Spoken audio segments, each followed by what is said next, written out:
शरणं मम दादाशां शरणं मम दादाशां शरणं मम हरे कृष्ण हरे राम दादाशां हरे कृष्ण हरे राम दादाशां हरे कृष्ण हरे ना हम ना हम, तू हो, हे भगवान तुम ही सब कुछ हो। मेरे प्यारे भाइयों और बहनों, आप सबको मेरा हार्दिक प्रणाम। जैसा कि कल मैंने आपको बताया कि श्री ईशा अपने शिष्यों के साथ एक खेत से गुजर रहे थे जहाँ बड़े बड़े पत्थर रखे थे। श्री ईशा ने अपने शिष्यों से वे पत्थर उठाने को कहा। शिष्यों ने अपने गुरु की आज्ञा का पालन किया और वे जितने पत्थर उठा सकते थे उन्होंने उठा लिए। पर एक शिष्य जो ज़्यादा चलने के कारण थक गया था, उसने मन ही मन कहा, हम बहुत थक गए हैं, पता नहीं गुरु को ये बात क्यों समझ में नहीं आ रही। हमें बहुत भूख लगी है और ये हमें पत्थर उठाने को कह रहे हैं। मेरे प्यारे भाइयों और बहनों, कई बार शिष्य के मन में ऐसे विचार उठते हैं। उस शिष्य ने सोचा अब गुरु की आज्ञा का पालन तो करना ही पड़ेगा। इसलिए उसने एक छोटा सा पत्थर उठाया और चलने लगा। जब सबने खेत पार कर लिया तब श्री ईशा ने कहा, अपनी आंखें बंद करो। सबने अपनी आंखें बंद कर लीं। उसके बाद उन्होंने कोई मंत्र पढ़ा। श्री ईशा को कई मंत्र आते थे। मंत्र पढ़ने के बाद उन्होंने अपनी आंखें खोलीं। सबने अपनी आंखें खोलीं तो क्या देखा, सारे पत्थर डबल रोटियां बन गई हैं। जिसने बड़ा पत्थर उठाया उसे बड़ी डबल रोटी मिली, जिसने ज़्यादा पत्थर उठाए उसे ज़्यादा डबल रोटियां मिली। पर जो शिष्य थका था, भूखा था, उसने छोटा पत्थर उठाया, इसलिए उस बेचारे को छोटी डबल रोटी मिली। उसने मन ही मन कहा, अरे मुझसे कितनी बड़ी भूल हो गई, आगे से मैं ऐसा कभी नहीं करूँगा। पूरा दिन गुजर गया। शाम को वापसी में उन्हें फिर उसी खेत से गुजरना पड़ा। श्री ईशा ने फिर शिष्यों को पत्थर उठाने को कहा। तब उस शिष्य ने एक बड़ा शाही पत्थर उठा लिया, ये सोचकर कि उसे बड़ी डबल रोटी मिलेगी। जब खेत पार कर लिया तब श्री ईशा ने कहा, अब ये सारे पत्थर एक साथ एक कोने में रख दो।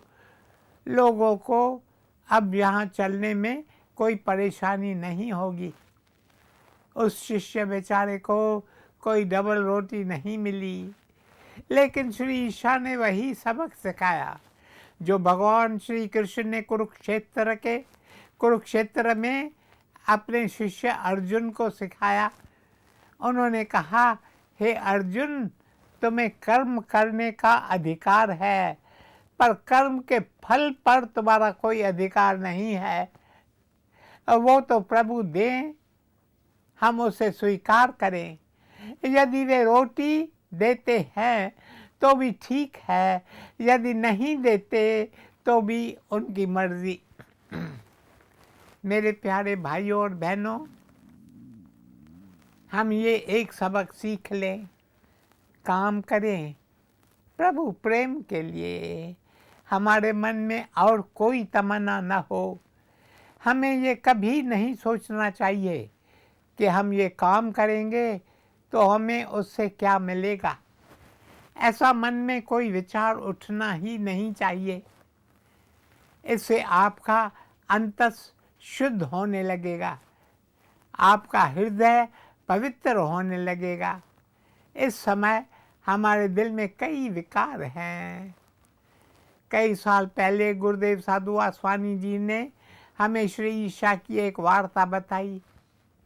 उस वार्ता का मेरे दिल पर बहुत गहरा प्रभाव हुआ। बाइबल, जिसे गॉस्पेल कहते हैं, उसमें श्री ईशा के जीवन की कई घटनाएं दी गई हैं, पर कई बातें अन्य पुस्तकों में भी दी गई हैं। इस्लाम में श्री ईशा को ऊंचा स्थान दिया गया है। He is regarded as one of the 4 great prophets of Islam। जिस वार्ता का वर्णन गुरुदेव ने हमसे किया वह गॉस्पेल में नहीं है। इस वार्ता का वर्णन किसी अन्य पुस्तक में किया गया है। जैसा कि मैंने आपसे कहा कि श्री ईशा भ्रमण करते रहते थे। भ्रमण करते करते एक दिन वे एक ऐसे स्थान से गुजरे जहाँ विरला कोई इंसान जाता था। वह स्थान एकदम सुनसान था। पर जिस दिन श्री ईशा उस स्थान से गुजरे, उस दिन वहाँ एक आदमी बैठा था। वह खुदा की बंदगी कर रहा था। जब वह आदमी बंदगी करके उठा तो श्री ईशा ने उसकी ओर देखकर पूछा, मेरे भाई, मुझे बताओ, क्या तुमने जीवन में कोई पाप किया है? इस पर वह आदमी बोला, मैं पापी हूँ, बड़ा पापी हूँ, मैंने जीवन में कई पाप किए हैं। आगे वह बोला, मैंने इस सुनसान स्थान पर एक पाप किया। एक दिन मैं खुदा की बंदगी कर रहा था। जब बंदगी करके उठा तो मेरे पास से एक सुंदर औरत गुजरी। मैंने अपनी दाईं आँख से उसे देखा। वह इतनी सुंदर थी कि मैं उसको देखता ही रह गया। उसे यहाँ कुछ काम था। जब वह अपना काम पूरा करके लौट रही थी तो मैंने एक बार फिर उसे निहारा। उस औरत की सुंदरता देखकर मेरे मन में विकार उठा। मेरे प्यारे भाइयों और बहनों, अक्सर ऐसा होता है, हम विकारों से भरे हैं। कहते हैं 84% विकार हमारे मन में जो उठते हैं वो हमारे आँखों द्वारा उठते हैं। इसलिए हमें अपनी आँखों पर संयम रखना चाहिए। 5 भूत नित खड़े हैं काले, 5 विकार हम सबने हैं पाले।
सालिन क्रोध कराली, तीजा लोभ लूला, चौथा मोह ममता, पांचवा अभिमान जो है ठगता।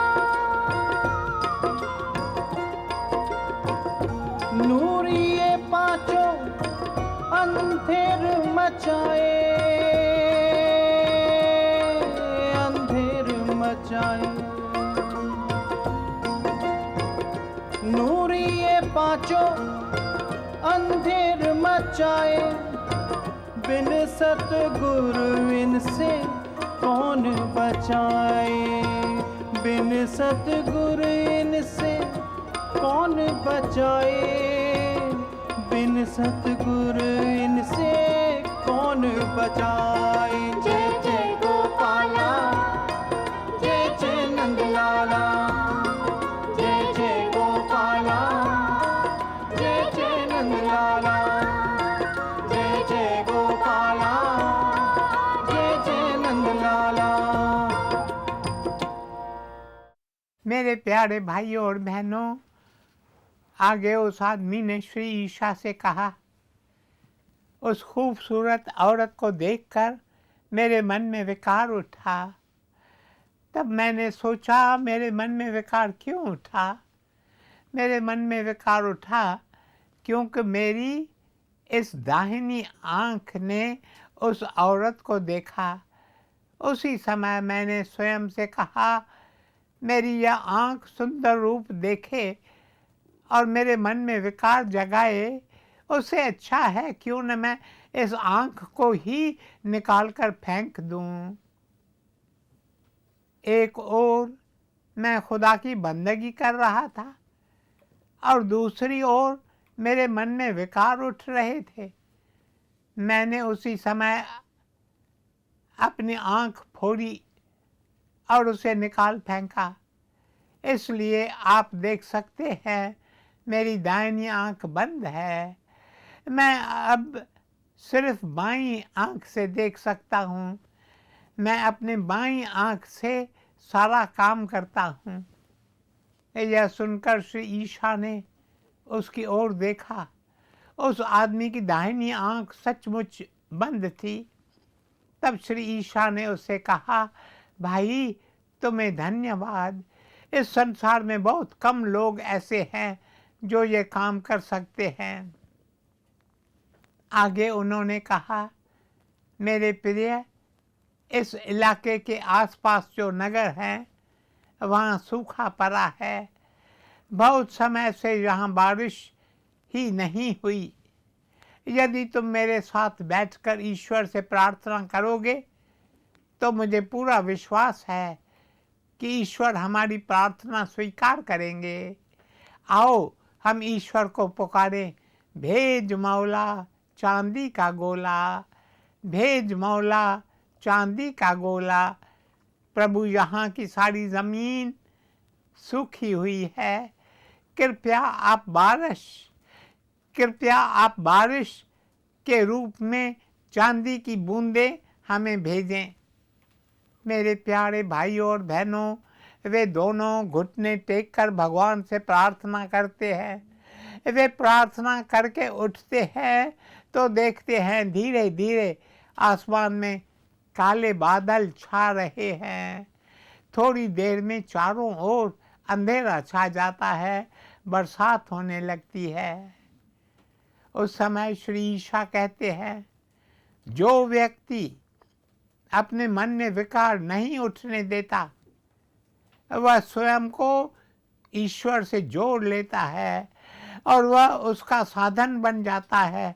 फिर ईश्वर उसके द्वारा दूसरों को आशीष देते हैं। मेरे प्यारे भाइयों और बहनों, हमें भी विकारों से दूर रहना चाहिए। हमारा हृदय, हमारा अंतस विकारों से भरा है। मेरे प्यारे भाइयों और बहनों, गुरुदेव साधु वासवानी जी ने अपनी शिक्षा में इस बात पर बहुत जोर दिया है कि अपना दिल साफ रखो।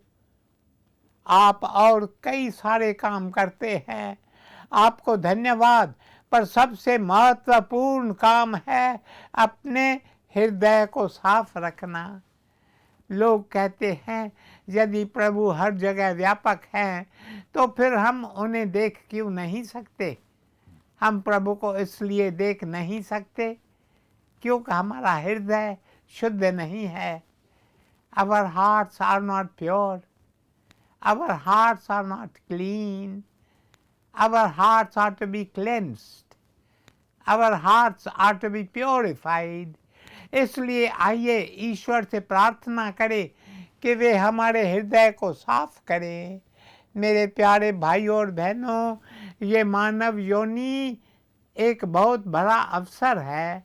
हम ये बात समझते नहीं हैं, बेकार की बातों में व्यर्थ गंवाते हैं। किसी से झगड़ा करेंगे, किसी की निंदा करेंगे, किसी को ठगेंगे, किसी से कुछ छिपाएंगे। बस इस तरह हम अपने जीवन के दिन गुजार देते हैं। यह मानव योनि का अवसर सचमुच अद्भुत है। इस अवसर को व्यर्थ न गंवाओ। संत सत्पुरुष महात्मा यहाँ आकर यही एक संदेश देते हैं कि आपको यह सुनहरा अवसर मिला है, इसे व्यर्थ मत जाने दो। मानुष जन्म क्यों खोया रे, मानुष जन्म क्यों खोया रे।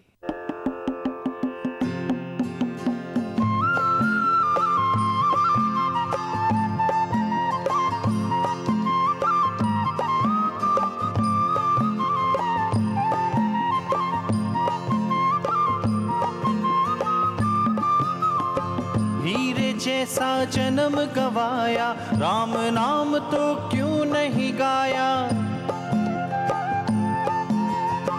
हीरे जैसा जन्म गवाया, राम नाम तो क्यों नहीं गाया। मानुष जन्म क्यों खोया रे, मानुष जन्म क्यों खोया रे, मानुष जन्म क्यों खोया रे, मानुष जन्म क्यों खोया रे।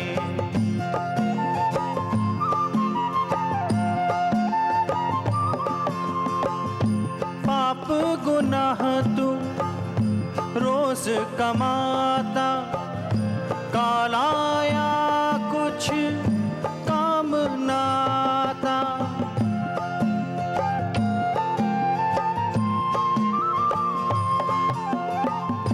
पाप गुनाह तू रोज कमाता, कालाया कुछ काम नाता। मानुष जन्म क्यों खोया रे, मानुष जन्म क्यों खोया रे, मानुष जन्म क्यों खोया रे, मानुष जन्म क्यों खोया रे।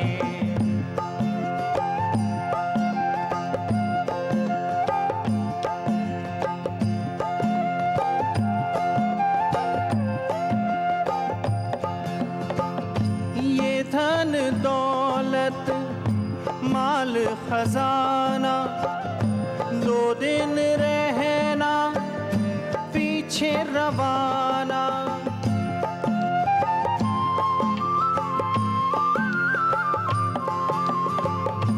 ये धन दौलत माल खजाना, दो दिन रहना पीछे रवाना। मानुष जन्म क्यों खोया रे, मानुष जन्म क्यों खोया रे, मानुष जन्म क्यों खोया रे, मानुष जन्म क्यों खोया रे, मानुष जन्म क्यों खोया रे, मानुष जन्म क्यों खोया रे।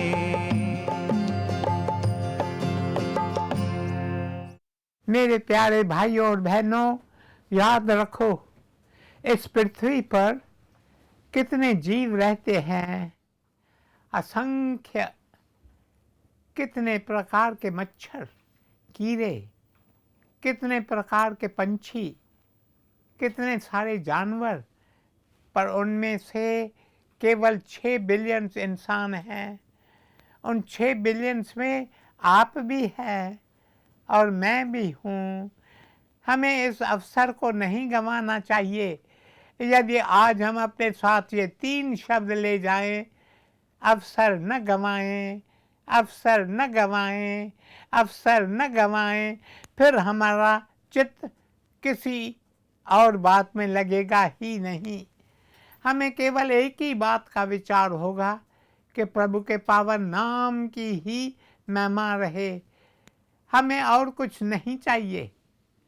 धनी से धनी इंसान भी अपना धन यही छोड़ जाते हैं। वे अपने साथ कुछ लेकर तो नहीं जाते। श्री ईसा से लोग बार बार पूछते थे कि जिस धाम की बात आप करते हैं उस धाम का द्वार कौन सा है। तब श्री ईसा कहते थे, उस धाम का द्वार है सत्संग। पर सत्संग रोज होना चाहिए। मेरे प्यारे भाइयों और बहनों, मैं जब विदेश जाता हूँ तो वहाँ लोग मुझसे कहते हैं हम यहाँ साधु आसवानी सेंटर खोलना चाहते हैं। इस पर मैं कहता हूँ मुझे बहुत खुशी होगी, पर क्या आप लोग सत्संग करने के लिए तैयार हैं? जवाब में वे कहते हैं हम महीने में एक बार सत्संग करेंगे। अब महीने में एक बार सत्संग करना ये थोड़ी सत्संग हुआ। सत्संग मतलब दिन में कम से कम एक बार तो होना चाहिए।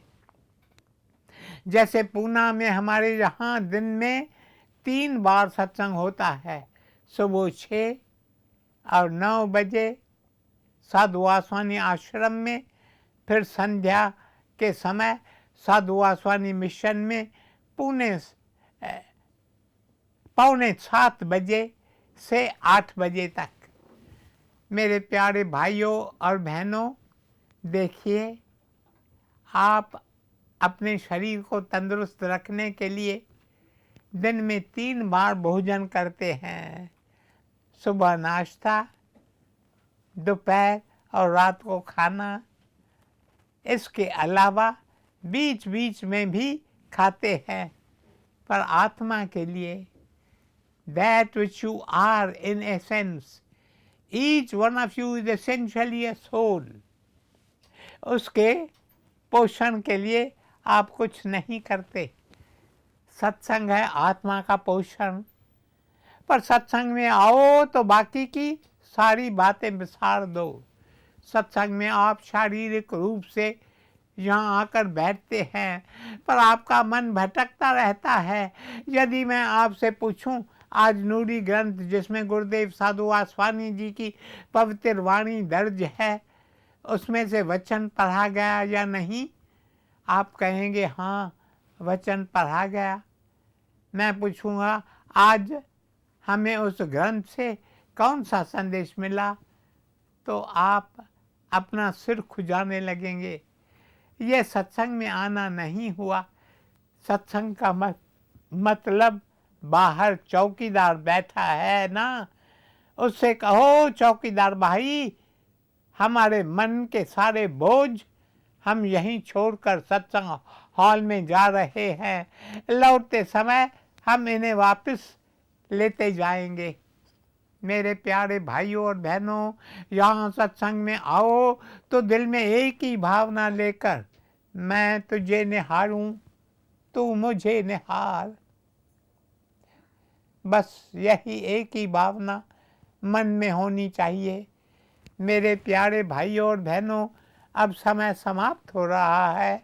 आज बस ये संतों का संदेश अपने साथ ले जाएं। मानुष जन्म दुर्लभ है, होत न बारंबार। अभी आपको यह मानव जन्म मिला है, पता नहीं फिर कब ये जन्म आपको मिलेगा। इसलिए इस अवसर का लाभ उठाएं और अपना जीवन सफल करें, सफल करें, सफल करें। ओम शांति शांति शांति।